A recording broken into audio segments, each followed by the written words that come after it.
One of the biggest questions that people have when it comes to selling their agency offers or selling anything really is what to do when my offer is saturated. It seems like, everything's saturated right now. Do I want to do email marketing, landing pages, conversion rate optimization, whatever it is? It seems like every service is really hard to sell right now. And, part of that's market conditions. But what happened this morning was I was on a group call with my group, 1000X Leads, and we were talking about what do you even do when something's saturated? What do you do to be able to compete in these markets? Do you just completely quit?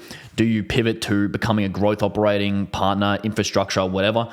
You need to keep these things in mind, and you need to act the right way, because obviously everyone knows the opportunity vehicle that you're in is one of the most important things that will determine exactly how successful you are. So that's what I covered in today's video. I'll cut to the call recording, and hopefully you guys can all find it valuable. And yeah, let me know if you have any questions in the comments afterwards. What I was going to talk about today on this call was that one of the worst beliefs that I see people have is that their market is saturated when it's actually not.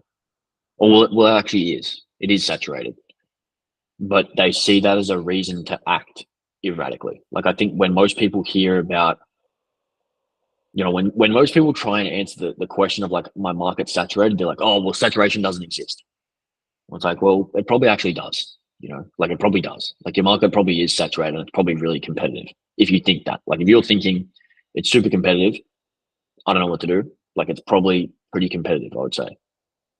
So I would immediately throw out like 99% of the advice that you see about it. But the problem with that is that I really often see people trying to, like their response to the saturation is the thing that's the problem.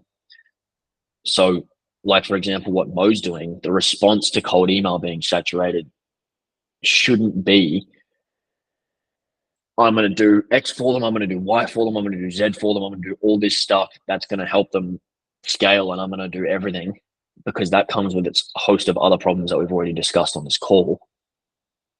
The response to your market being saturated always has to be being better.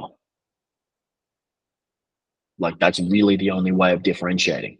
Like there's no new stuff. Like doing new stuff 90% of the time in agency is wrong, which is like not what they tell you in business. Like Peter Thiel is going to tell you like, no, you can't be Zuckerberg, you can't be Elon Musk, you can't be these people. Like you need to do something completely new. You can't even think like them. You have to go and do something completely fresh. That could not be less true when it comes to agency.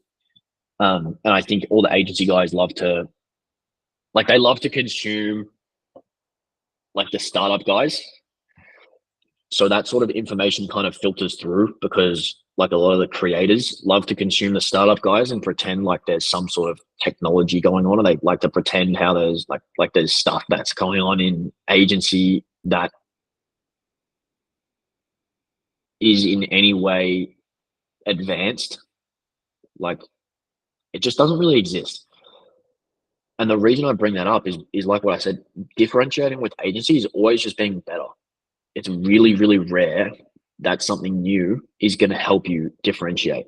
Like, for example, Isaac, you do cold email. The biggest lever, or one of the biggest levers for you, would be like being really, really, really, really, really good at cold email. Like Eric Nowoslowski just like figured out cold email in a different way. So I suppose that's something different.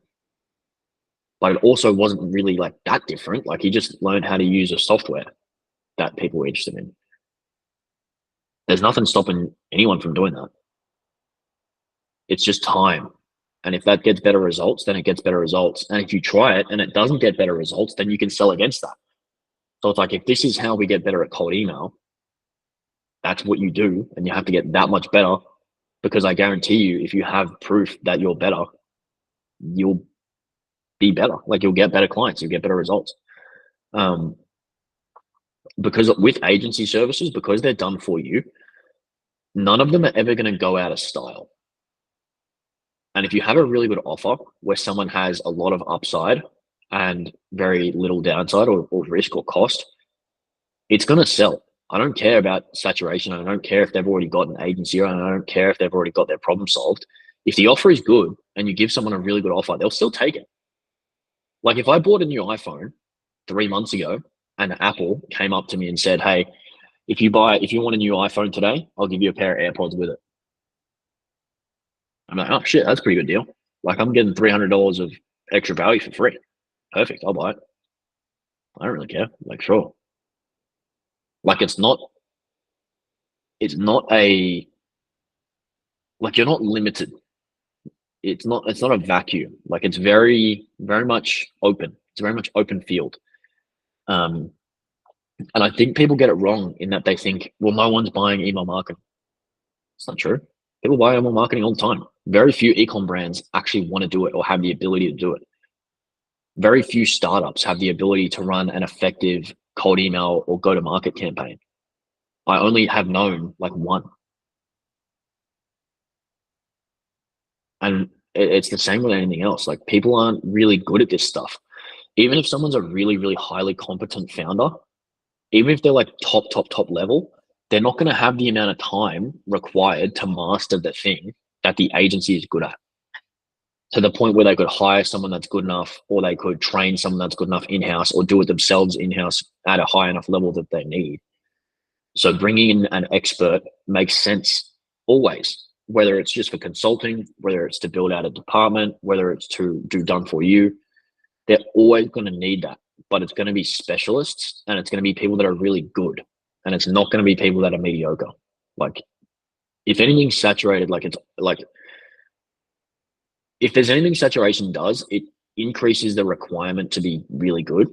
Like if something's not saturated at all, you see beginners doing really well in it, and that's great for them. Like it's really sick if you find an opportunity that's blue ocean, but at the same time, it's very rare.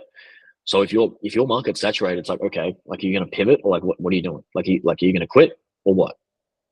And then once you decide that you're going to not quit, which is the correct decision, it's like, okay, well, how do I sell this stuff? And the answer, like I said, is always being better, not trying to do new stuff. Maybe it's innovating the product a little bit, like what I said with Eric and Clay. Like that stuff's good, but it doesn't necessarily mean that you need to go ahead and add all this new stuff. It's just doubling and tripling down on what your thing is and becoming even more of an expert on everything to do with it. Because really, like if I think about Eric and Clay, what Clay is it's just an interesting way of scraping data and making more specific campaigns rather than like AI personalization. So it's really not actually new. It's just like a fucking advanced spreadsheet.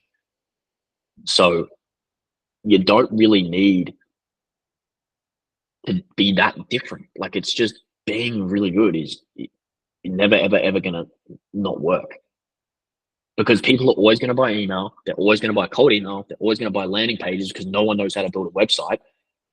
They're always going to buy all this stuff, and no one who's running a business in one of these industries, or I shouldn't say no one, but it's very rare that any of them are well enough connected to get access to these sorts of people.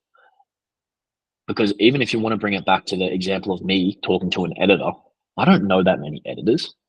I'm choosing from like 3 or 4, and maybe 2 or 3 of them are already ruled out. So I know a couple of editors, but none of them are that good. I don't really want to hire them. So it's like, okay, now I need an editor, and this guy's DMing me, and I need an editor. So of course I'm going to hire this guy, or of course I'm going to give him a shot at least. So it's like, how saturated is it? Like, for example, ecom founders, how many email marketers do they actually know and trust?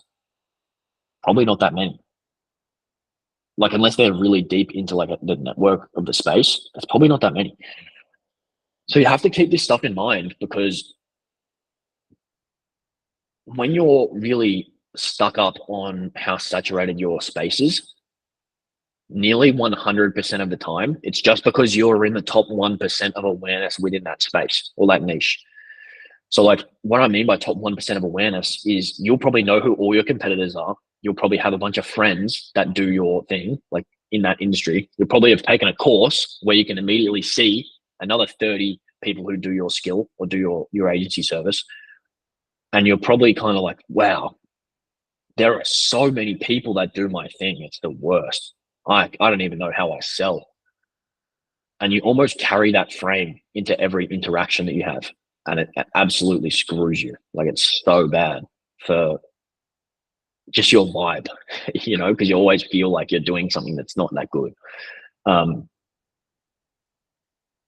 but it's so undeniably true that no matter what happens, as soon as you agree to yourself that you're not going to just quit the opportunity vehicle, which, like I said, you should not quit, because it's going to be a waste of 12 months if you quit something, as in the next 12 months, because it takes 12 months to get anything to work. As soon as you agree to yourself that you're not going to quit, you just have to focus on getting way, way better. And it sucks that that's the reality, but it kind of just is the reality that you do have to get way, way better. And it's not really an option unless you're going to quit. It's like you have to get way better or just quit. If you're a beginner and you're like choosing the best opportunity vehicle, like sure, like try your hardest to find something that's untapped, or you can just pick something and then just stick to it, which is what I would do if I was a beginner today. I would just pick some random shit that people buy. Like I'll just pick email marketing or pick landing pages or pick cold email or whatever, and then just tell myself, all right, I'm just going to do this for 3 years. And within that time, within 1 year, you're probably a top 2%, top 3% in the skill if you try hard, because no one else sticks it out that long. Within 2 years, you're probably really, really upper echelon. And within 3 years, you're probably really, really up there with editing. So people always say like, yeah, like saturation, you just need to get better. But yeah, like it's actually true. Like it actually does work that way. So I suppose that kind of rounds it off, and I did have enough time. So it's probably lucky that I didn't do that. I didn't say that at the start, because I would have had too much time. But that's kind of what I'm thinking about today. I think that's really important to note. Like if you're in a really competitive industry, you just have to look at all the opportunities that you have to be good. So like your email flows that you have off the back of your ads have to be awesome. Your ads have to be sick. Your offer has to be 10x better than what you think it is, than what you think it has to be. Your sales calls probably have to be pretty good. You have to try your best to do as much networking as you can. You'll have to prospect a lot more. You'll have to have really good content. You'll have to, your content will probably be one that you're going to want to make a lot better. And you're also, with your content, you can look at different platforms and try and find where there is less saturation than otherwise. And your delivery has to be faster as well. And partnerships are key. Yeah. And you can look at creative ways of doing outreach.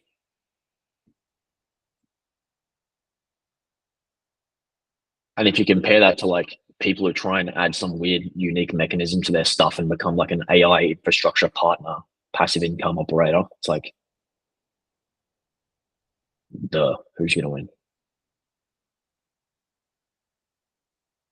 But yeah, do you guys have any questions about that?